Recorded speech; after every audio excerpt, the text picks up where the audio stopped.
Good afternoon sir. First of all మిమ్మల్ని చూస్తుంటే నాకు మాటలేం రావట్లేదు, షివరింగ్ వచ్చేస్తుంది sir. I love you sir, both inside and out side. ముందుగా ప్రకాశం జిల్లాకు వస్తే, మీరు చిన్నప్పుడంతా ఇక్కడే పుట్టి పెరిగారు, మాకు తెలుసు. మీరు బాపట్ల పుట్టారు, పెరగడం ఇక్కడే పెరిగారు. మీ నాన్నగారు కూడా ఇక్కడే ఉద్యోగం చేశారు. ఇక్కడ ప్రభుత్వ ఉద్యోగాలు ఎలా ఉన్నాయంటే, సపోజ్ తీసుకున్న ఒకరికి జాబ్ వచ్చింది, చదువుకున్న వాళ్ళకి జాబ్ వచ్చిందే అనుకో, ఏదైనా ఎగ్జామ్ రాసి వాళ్ళ కులాల వాళ్ళకే ఇచ్చుకుంటున్నారే తప్ప చదువుకున్న వాళ్ళకి మాత్రం, పాస్ అయిన వాళ్ళు మాత్రం వస్తలేదు.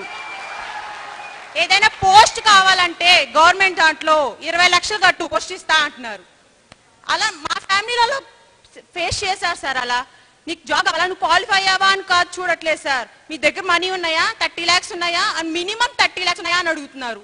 అలా చదువుకున్న వాళ్ళకి చదువు లేని వాళ్ళకి తేడా ఏంటి సార్? దాన్ని బట్టి క్వాలిఫై వాళ్ళు, క్వాలిఫై లేని వాళ్ళు వాళ్ళ ఇష్టం వచ్చినట్టు ఇచ్చుకుంటే ఇంకా గవర్నమెంట్ ఎలా ఫామ్ అయింది సార్?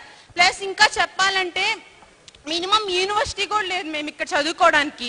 బయట యూనివర్సిటీస్ ఉన్నాయి, 30 lakhs 20 lakhs కట్టి చేరే అంత స్తోమత మాకు లేదు. ఒక యూనివర్సిటీ మాకు రావాలి, ఆ యూనివర్సిటీలో చదువుకున్న వాళ్ళకి ఖచ్చితంగా ఉద్యోగాలు రావాలి. అలానే ఇంకోటి ఏంటంటే సార్, నేను ఒక క్వశ్చన్ అడుగుదాం అనుకుంటున్నాను మిమ్మల్ని. ఒకవేళ మీ పార్టీ కార్యకర్తలే ఈ జిల్లానే కాదు, ఏ జిల్లాలో అయినా మీ భార్య కార్యకర్తలే ఏమైనా మిస్టేక్ చేస్తే మీరు ఎలా రెస్పాన్సిబిలిటీగా ఉంటారు? పక్క పార్టీతో కాదు, మీ పార్టీలో ఏదైనా తప్పు జరిగితే వాళ్ళని మీరు ఎలా శిక్షిస్తారు అని నేను తెలుసుకోవాలనుకుంటున్నాను సార్.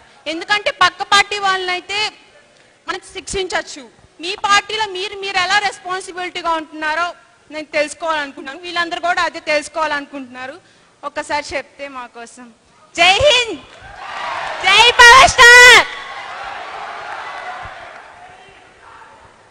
బయట పార్టీ వాళ్ళు చేస్తే మనం గట్టిగా మాట్లాడగలం, కానీ సొంత పార్టీలో చేస్తే ఏం చేస్తారని అడుగుతున్నావు కదా అమ్మా. నేను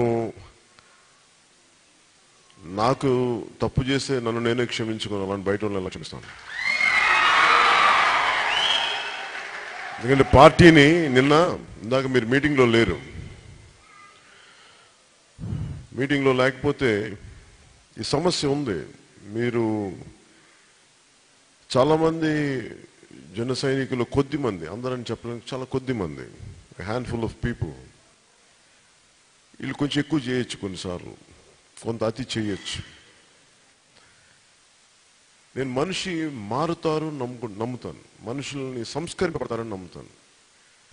శిక్ష ఎలా ఉండాలి అంటే పనిష్మెంట్ మనిషి సంస్కరించబడేలా ఉండాలి, వెలివేసేలా ఉండకూడదని కోరుకుంటాను. తప్పదు అనుకున్నప్పుడు తప్ప నేను అంత సివియర్గా ఉండను. జనరల్గా చూడటానికి చల్లగా మొండిగా కనిపిస్తానేమో కానీ చాలా ఉదారంగా ఉంటాను. తప్పనిసరైన పరిస్థితుల్లోనే నేను చాలా కఠినమైన నిర్ణయాలు తీసుకుంటాను. ఉదాహరణకి నిన్న దారిలో వస్తూ ఉంటే, ఇందాక సభలో కూడా చెప్పాను,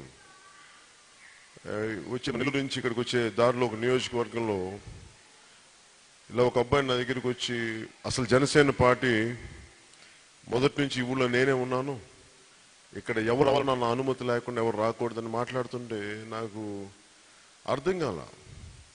నేనే తగ్గి మాట్లాడతాను, నేనే వంగి అణిగి మణిగి ఉంటాను. మరి ఈ కుర్రోడు ఏంటి అసలు ఇంత రెచ్చిపోతున్నాడు ఏంటి అని అనుకున్నాను. వాళ్ళకి నేను అదే చెప్పాను, నా బలం మీద నువ్వు ఎదిగి నన్ను క్వశ్చన్ చేస్తున్నావేంటి నువ్వు అని. ఎందుకంటే నువ్వు ఎవరు రాకూడదు అనుకుంటే ఎట్లా పార్టీలోకి ఇలాంటి పిచ్చి పిచ్చి వేషాలు వేస్తే నేను సస్పెండ్ చేస్తాను, అవసరం లేదు, ఇలాంటి పక్క పార్టీలోకి వెళ్ళిపోయి చెప్పి సభలో నేను చెప్పడానికి కారణం, అలాంటి వాళ్ళకి సమాధానం చెప్పడానికి నేను ఒంగోలు సభలో చెప్పాను.